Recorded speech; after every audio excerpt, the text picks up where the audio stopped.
Well, greetings, everybody. Welcome to another exciting lecture by your favorite speaker, Dr. Ronald J. Brown. Today, we're going to be talking about one of the lost cities of humanity. I've always been fascinated by cities which were lost or abandoned and then rediscovered. But I just got back from a trip to South Africa where I went up and visited the ancient stone city in the middle of Africa, Great Zimbabwe. The picture on the right, you see me when I was at Luxor, city that was largely abandoned, and all of the Sphinx, which you see on the right and left, were buried in sand, and the sand went up to half of the height of these buildings. Angkor Wat, Machu Picchu, and of course, Atlantis, the lost city that has not yet been discovered. So let's begin exploring the mother of all lost cities, Atlantis. Once again, the outline. Why are people fascinated by lost cities? Lost cities of God, the origins of the Atlantis legend, and the cult surrounding Atlantis in popular culture. And then how many people have set off to discover Atlantis and the ancient El Dorado and have even lost their lives, the ancient lost city of Z. But of course, lost cities can become political, and that we can't deny, and then cities of warning. So let's get started on our exploration of the lost city of Atlantis. Well, as I mentioned, I love exploring lost cities. These are adventures. On the left, you see Machu Picchu. And you see Palenque, the great city in the jungles of Mexico. And the one at the bottom is not a lost city, but it is Paris, where you can find elements of lost cities. How many people go to Paris, but they never explore the largely underground ruins of ancient Roman Paris? So still another city to be discovered. Well, adventure is one reason to explore, but many lost cities, such as Stonehenge on the right, have become sort of an inspiration for many people, saying these druids had some ancient knowledge.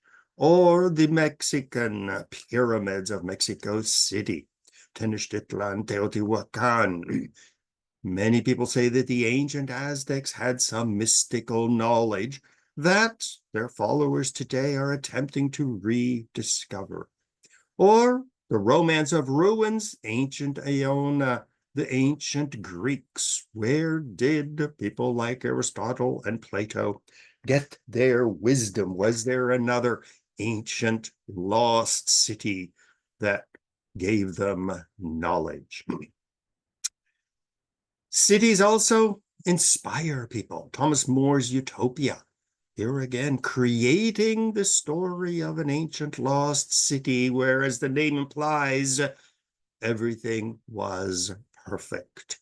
And ancient lost cities can inspire building new cities. Brasilia, modernist utopia, the perfect socialist society in a designed city. And so utopia remains a dream of a perfect city.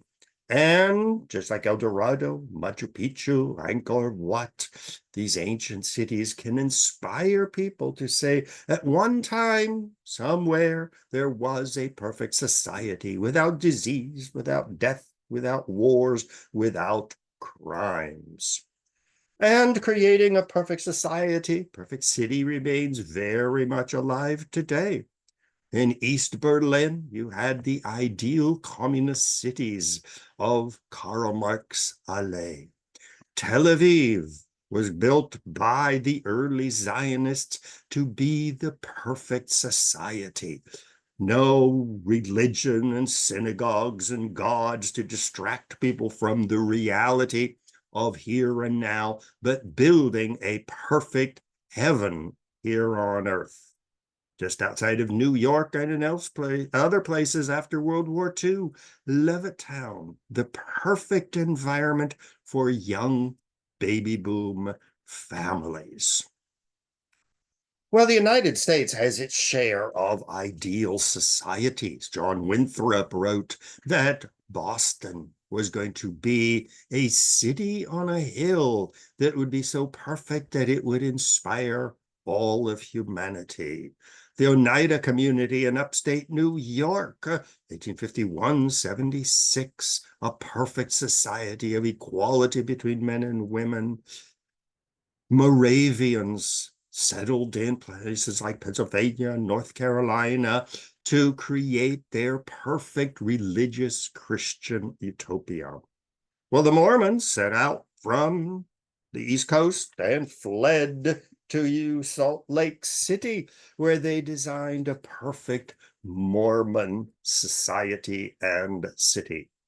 Even the layout, the grid plan of Manhattan of 1807 shows imposing, rigid ideas of the grid, north, south, east, and west streets and avenues on nature, once again, to create a perfect, functioning, prosperous city. Thomas Cole believed that the United States was a new Garden of Eden. And here we see on the left his famous painting of the Garden of Eden. And in the middle, we see his vision of the future New York City, Greek and Roman temples inspiring humanity. Utopian communities in America, they are a dime a dozen. Americans are always trying to create a perfect society, whether it is a commune in California or whether it is going off to the jungles to recreate a perfect society.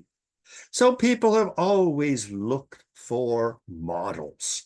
What was the model? What was life like in ancient Angkor Wat, in Machu Picchu? And of course, Atlantis continues to inspire people where everything was perfect. If we could only discover these lost cities, we could learn their secret, and life would be perfect.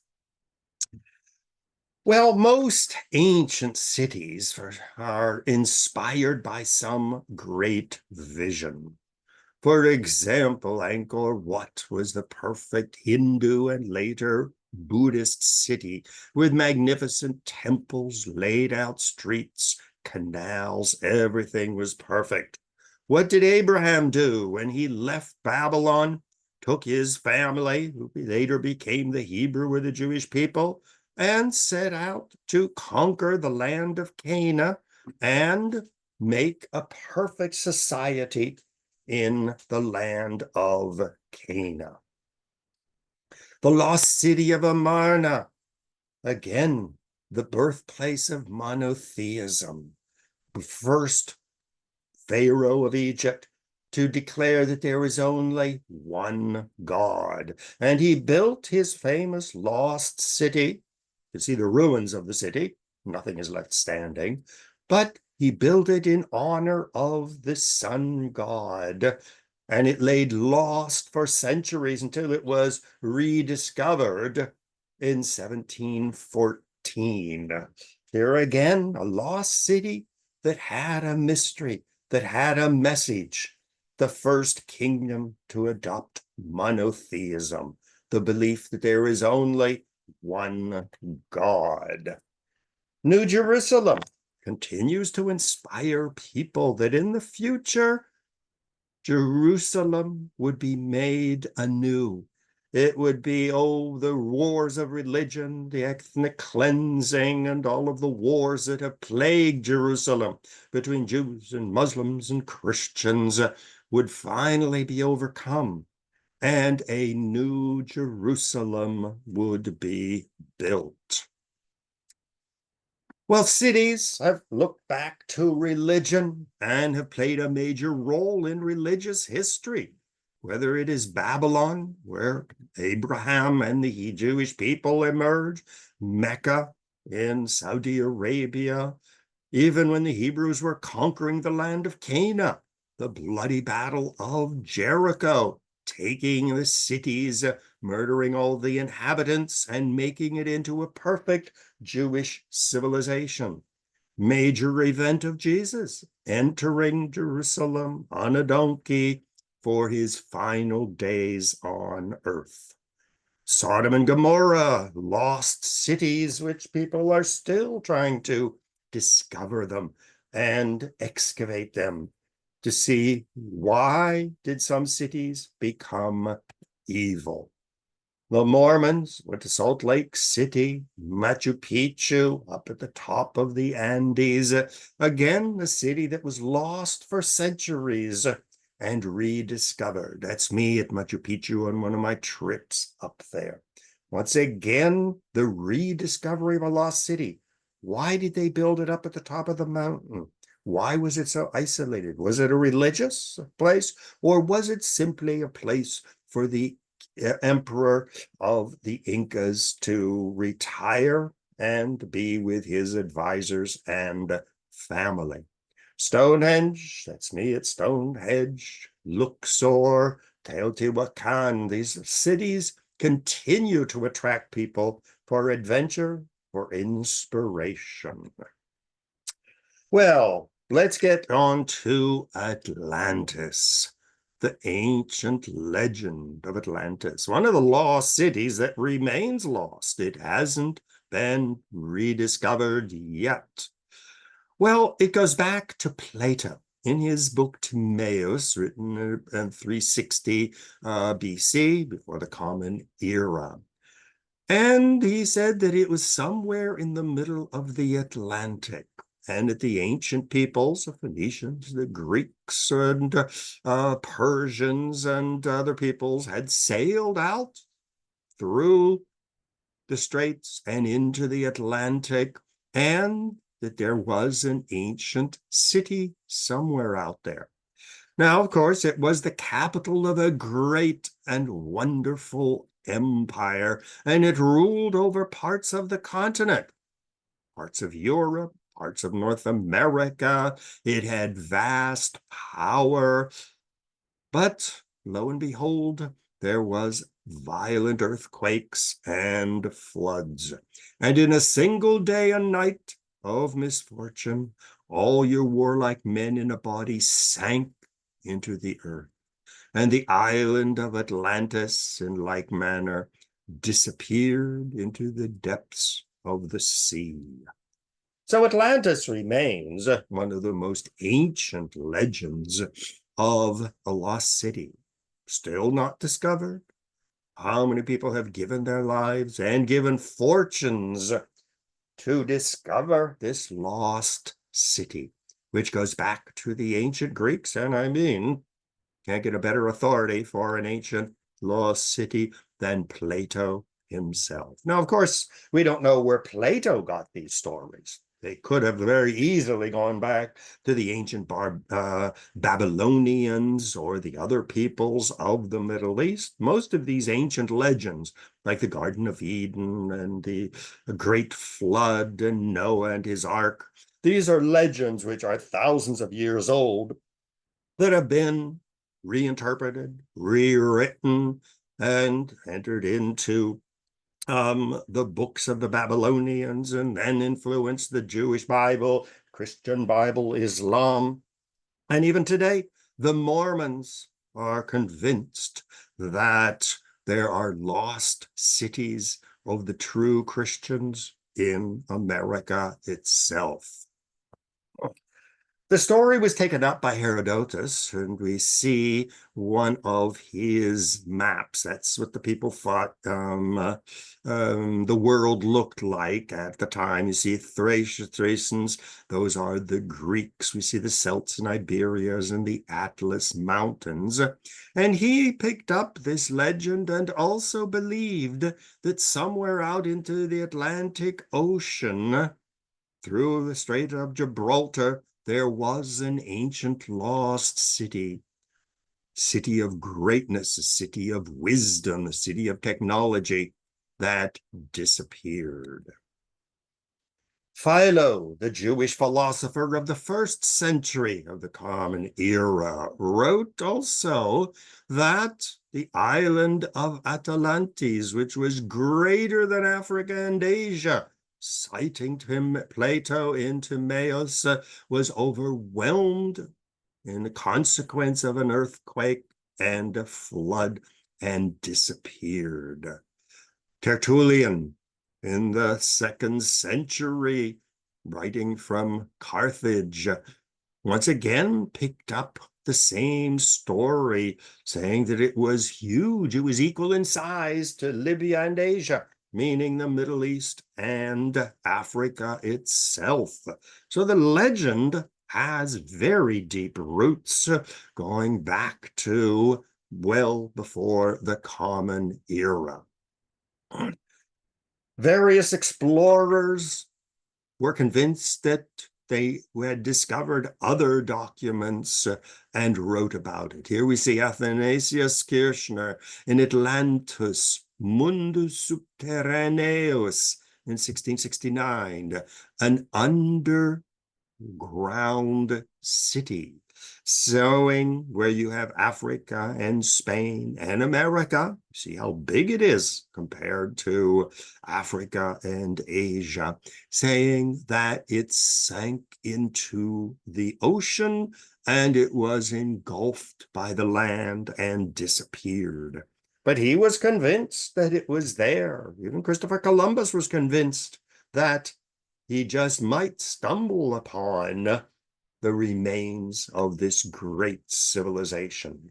Sir Francis Bacon, one of the great philosophers of the 1600s, wrote New Atlantis, here again saying that Atlantis was a utopia, and saying that if we could rediscover Atlantis and learn its secrets, its philosophy, its art, we would have a vision of the future, human discovery and knowledge, all the aspirations and ideals of humankind could be realized, and that the people were filled with generosity and enlightenment and dignity and splendor, piety and public spirit. Now, here again, Sir Francis Bacon was from England. And in 1600s, London was filled with poverty and disease and pollution and crime.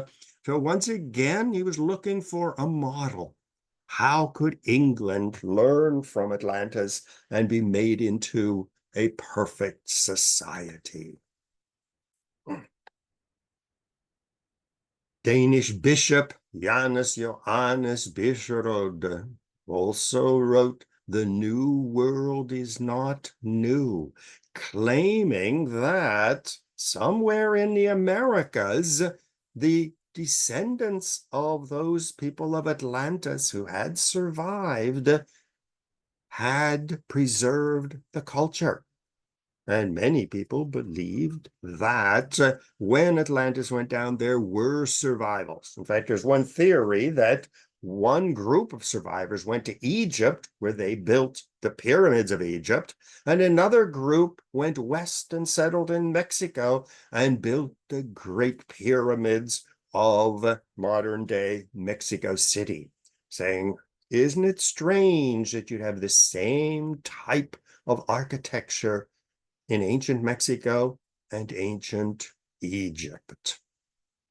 In the 1800s, it was Abbé Charles Etienne Brasseur de Bourbourg who decided that in Mexico there were remnants of the people of Atlantis, saying that the Incas and the Mayas, especially the Mayas, were the direct descendants of the people of Atlantis.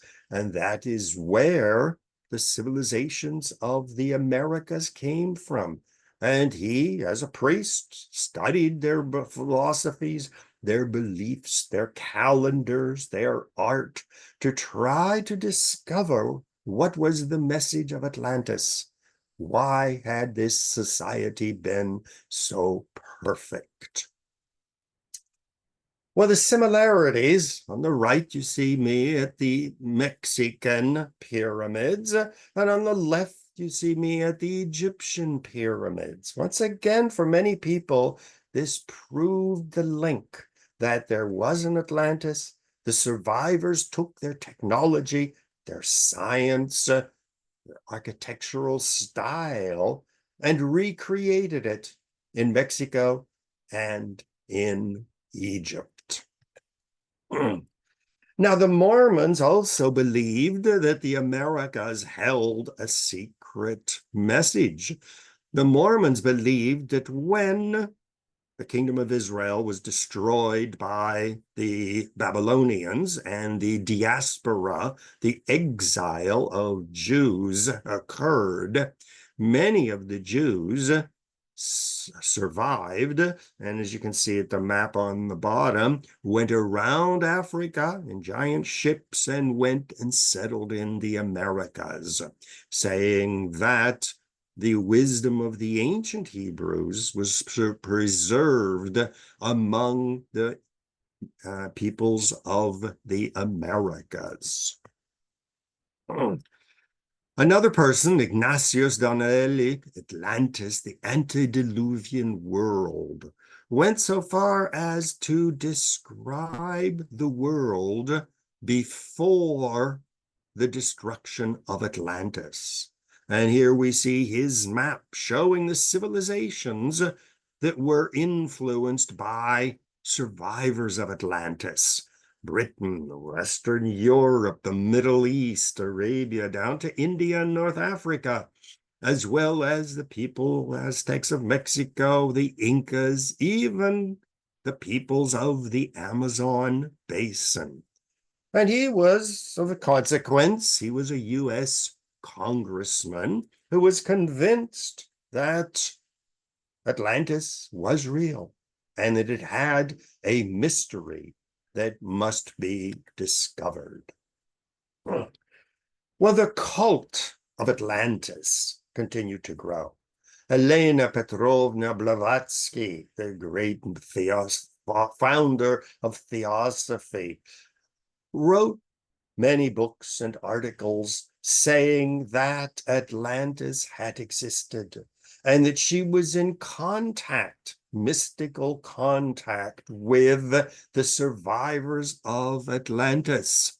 And we see her map on the right showing that Atlantis takes almost all of the Atlantic Ocean, a giant continent, bigger than Africa, Europe, and North and South America. It was a giant civilization. And many people, like Blavatsky, said that she had the ability to contact the spirits, the ghosts of the citizens, the residents of Atlantis. And she claimed that she was in direct contact with them and that she was getting messages from these people, and that her writings on Atlantis, as well as Rudolf Steiner, Theosophy, were revealed to them by the survivors of Atlantis. Her most famous book, Isis Unveiled, a master key to the mysteries of ancient and modern science and technology. She was convinced that there was an ancient wisdom religious, an ageless occult guide to the cosmos, nature, and human life. She traces the people who agreed with her to Plato, the ancient sages, and that she could communicate with the survivors of Atlantis and other ancient lost civilizations. And these secret doctrines would permit humans to create the perfect society, to overcome disease and death and warfare and racism, and create a perfect society. The key was the ancient lost civilizations. Well, her philosophy and the secret doctrines said that humanity had evolved over the thousands of years. And there were various root races which created great wisdom. Mount Meru in India, the sacred city of the Hindus. There was a city in the far north, another one in the South Pacific. Atlantis, which according to her existed a million years ago, also was one of the origins of human civilization.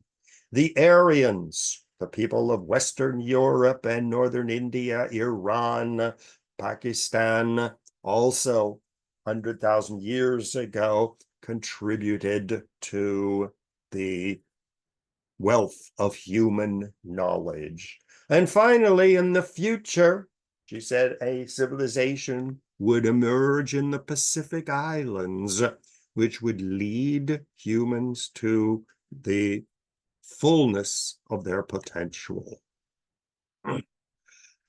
In her book, she claims, The Secret Doctrine, that it was dictated to her directly from the spirits of ancient civilizations in Atlantis. They instructed her. They were culturally advanced, racially evolved, and that they must be studied. And so she was a medium, and she was convinced that she was in touch with these people. Albert Armstrong Manship also agreed with people like Blavatsky that the wisdom of Atlantis will be the redemption of humanity. That the wise people of Atlantis had not all died, but they existed as spirits who would communicate to people like Manship and Madame Blavatsky, that they had a superior moral teachings. He also believed in reincarnation, where the dead of Atlantis were being periodically reincarnated into modern people. And like Blavatsky, she was able to communicate with the ancients. Well, the Nazis were fascinated by the legend of Atlantis, not because of its great superior wisdom, but he believed that they had the most advanced technology. And he believed that the Aryans, the Germans, Western Europeans, Iranians, and Northern Indians, were the actual descendants of this superior culture, which made the Germanic peoples of Europe a superior race destined to rule the world and to eliminate inferior races such as Jews, Gypsies, Africans, and make a world as it had once existed in Atlantis. Edgar Cayce, another mystic believer in reincarnation, wrote his book, Edgar Cayce on Atlantis. America's most amazing prophet reveals the mysteries of the strange lost continent and predicts where and when it will arise. He made all kinds of prophecies. He had visions. He even claimed that he had access to the ancient records of Atlantis, that he could see the spirits of the descendants, and he prophesied that Atlantis would rise again in the 1960s and not remain lost anymore. Unfortunately, this was one of his prophecies that was never realized, but like most religious people, if it doesn't happen in 1960s, he said, well, it's going to be imminent, is that's what he really meant. Loads of books have been written in magazines. There's a wonderful magazine called Atlantis Rising, Ancient Mysteries, Unexplained Anomalies, Future Science, Proof of Reincarnation, the Mysteries of the Great Pyramids. And this effort to link the Incas, the Mayas, the Aztecs, the ancient Egyptians, the builders of Stonehenge in England, the great cities of Angkor Wat in Asia, and the lost cities of China and Great Zimbabwe in Africa, saying that these ancient cities were all the descendants of the survivors of the Atlanteans, and that the great wisdom, the great knowledge could be rediscovered. Well, Atlantis continues to fascinate people. We have the empires of Atlantis, the origins of ancient civilizations, and mystery traditions throughout the ages. Walt Disney has its Atlantis, the Lost Empire. Atlantis is waiting, join the adventure. So in popular culture, not just mystics and visionaries and people looking for great ancient technologies, but the idea of this lost civilization continues to fascinate people. All these legends, going from Plato and all kinds of other people, can't simply be crap. There must be some truth behind them. And Walt Disney and other popular writers continue to preserve this ancient legend. Atlantis, the find of a lifetime. Many people have lost their lives going down to the depths of the Atlantic Ocean and are convinced that they have seen the ruins of buildings, stone formations which could not be natural, and they are convinced that they have discovered the ruins. Mark Adams, Meet Me in Atlantis, my obsessive quest to find the sunken city. Many people have set out on the quest to discover the lost city, and not just Atlantis, but the lost city of Z somewhere in the Brazilian jungle, or the lost city of El Dorado, the city of gold. People have given fortunes, their lives, to discovering these ancient cities, and not just because of adventure, but they are convinced that there is more than adventure, great wisdom, great knowledge. The origins of human civilization is preserved in these lost cities. Another Disney film, this is the Game Boy Color, The Lost Empire. Games, PlayStation, Atlantis, Escape from Atlantis, game. Here again, convincing millions of kids that it was real. People get curious. What is all this Atlantis? And maybe they'll see a magazine or pick up a book at some time and be captivated by this city. And once again, perfectly possible, they'll lose their lives trying to discover it. Germans, Frank Josef, die Überlebenden von Atlantis. The idea that the survivors of Atlantis still are here. Überlebten means they overlived the destruction. Stargate Atlantis, Atlantis the Lost Empire, Atlantis the Lost Continent. Metro Goldwyn Mayer recreates the destruction of the continent, showing the refugees fleeing to Egypt, to Mexico, preserving their culture. Now, this idea that Atlantans had great technology is used as an example to show that the pyramids of Egypt, these giant blocks of stone, the giant stone palaces and walls of the Incas, could not have been built with the technology that existed at the time. In the Machu Picchu, they have, and other Inca cities, they show stone walls where these giant boulders were cut to such exactitude that they didn't have to use any type of cement to build their walls and build the pyramids. A mathematical exactitude of the pyramids of Egypt.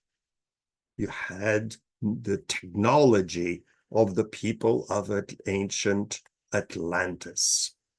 Well, of course, popular culture continues. We have the casino resort and spa in Reno, Atlantis, Paradise Island in the Bahamas, Atlantis. Here again, I think the Bahamas is great because it is on an island, and you can almost get the impression that the Bahamas were remnants of the Atlantean civilization that did not totally sink into the sea, but it remained.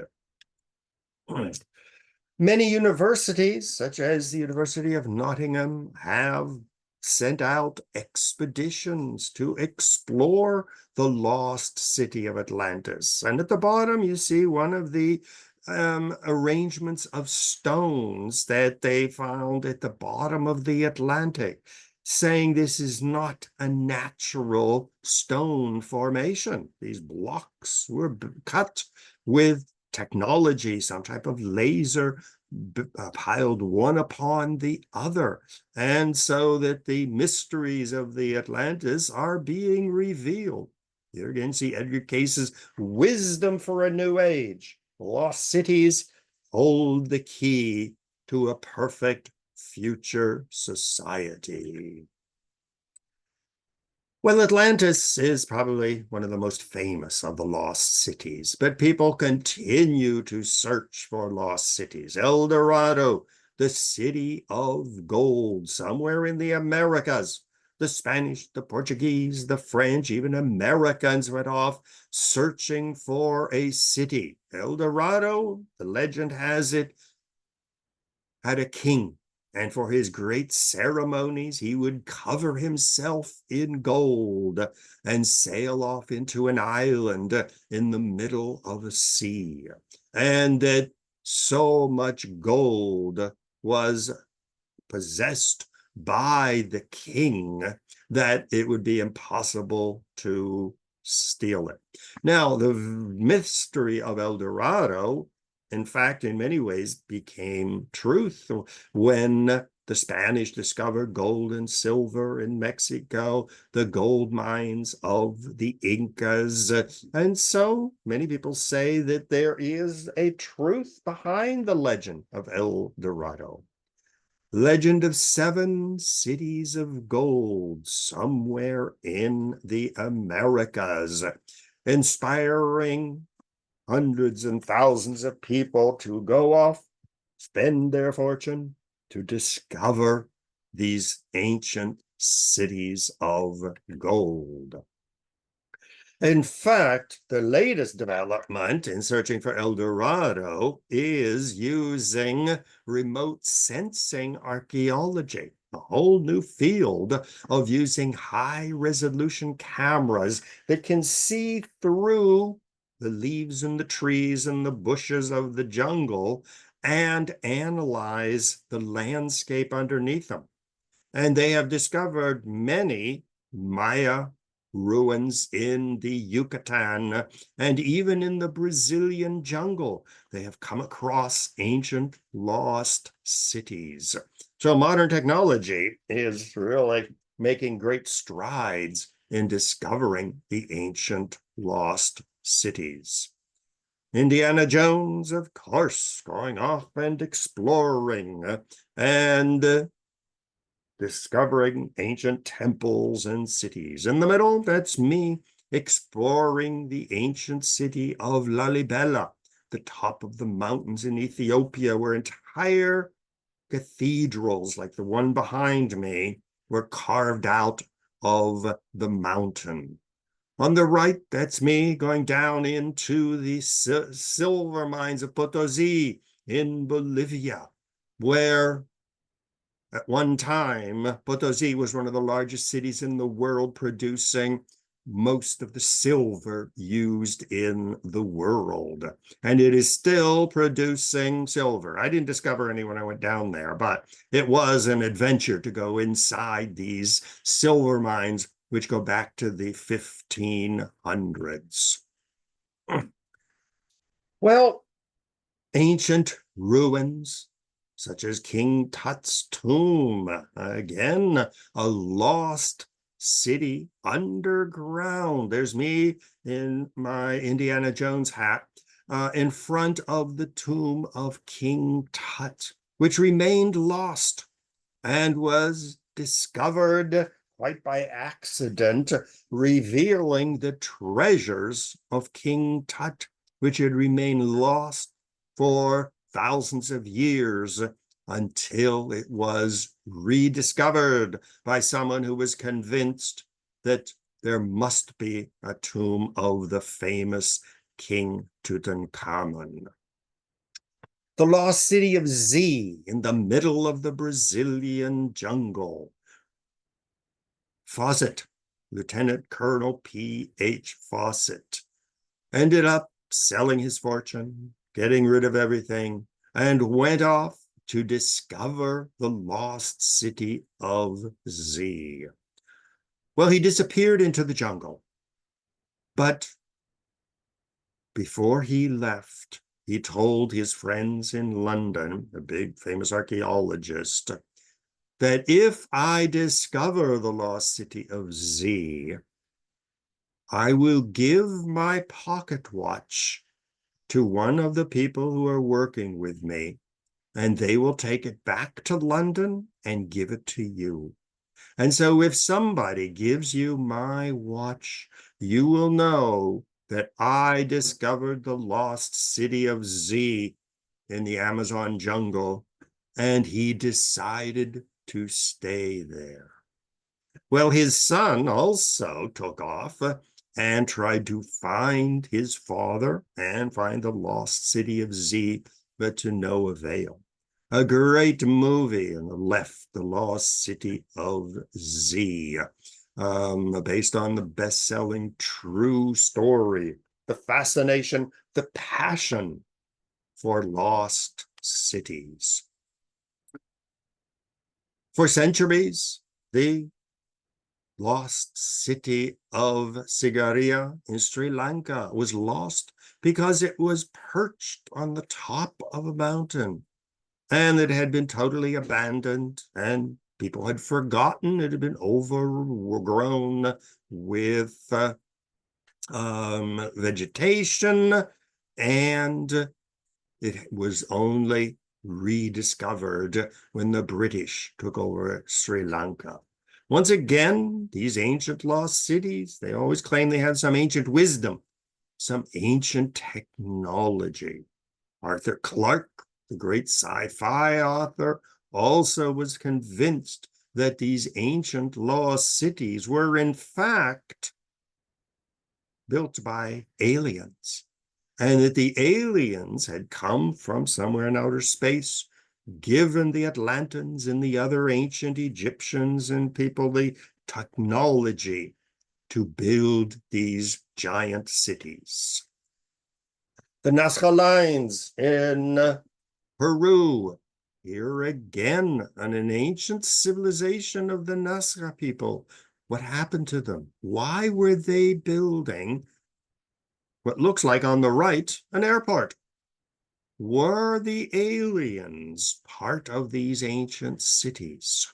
Was it the aliens who taught the people of Atlantis and these other lost cities their wisdom, their technology, and their knowledge? Eric von Däniken, The Rival of the Gods, talking about the landing sites of Nazca, saying that it was aliens who created the ancient civilizations, such as the ancient civilizations of Atlantis. He is a great read if you want to really explore the potential and mysteries of these ancient civilizations, linking the Nazca lines, Atlantis, ancient Egypt, into one great theory of aliens. Another lost city that I visited was Petra in Jordan. It was rediscovered in the early 1800s by Johann Ludwig Burckhardt, the great archaeologist, who stumbled upon in a lost valley in the middle of an arid desert in southern Jordan on the border with Saudi Arabia, and discovered this ancient lost city. What had happened to the people? Where did they go? Why did they abandon it? What great mysteries, what great knowledge did these people possess? Well, there's me when I was at Petra, and you can see how arid it is. And once again, I am as fascinated by ancient lost cities and hopefully their rediscovery as any of the other great explorers. Angkor Wat, rediscovered in 1831, totally overgrown and abandoned. Magnificent temples. Why were they abandoned? What was the wisdom of these people? What drove them to build this ancient city and then to completely abandon it until it was discovered by the French? Great Zimbabwe, where I was just last month. The ancient lost stone cities, once again built without mortar, carved stones one upon the other, towers and walls, totally lost until rediscovered by Portuguese and later French and British explorers. What civilization did they have? Why did they leave? What was the mystery of these great stone edifices? Well, Rome also rose and fell. It didn't have to be rediscovered, but when you visit a city like ancient Rome, or you visit ancient Paris underground, you all get a feeling for the continuity of some of these civilizations. Rome, you see the Arch of Constantine and the Colosseum. You want to ask serious questions. Why did Great Zimbabwe decline and fall? Why was it abandoned? Machu Picchu, Angkor Wat, why were they abandoned? So you start asking serious questions. What is going to be left of New York City in 1,000 years? Will it be overgrown and will it be lost? And archaeologists will try to discover what made New York tick. Why was it called the Empire City? What causes empires to rise and fall? Another lost empire, Palenque, where I was in 2017, totally in the jungle, totally abandoned Why were such beautiful temples, pyramids, palaces totally abandoned? So you ask serious questions when you visit these ancient lost cities. Well, once again, I'm fascinated by lost cities. There's me in Quneitra in Syria, which was carpet bombed by the Israelis and occupied and annexed by Israel in its growing empire. Why do cities rise? Why do cities fall? I was in New York during September 11 when we see the World Trade Center standing on the Queensboro Bridge and watching the North Tower implode.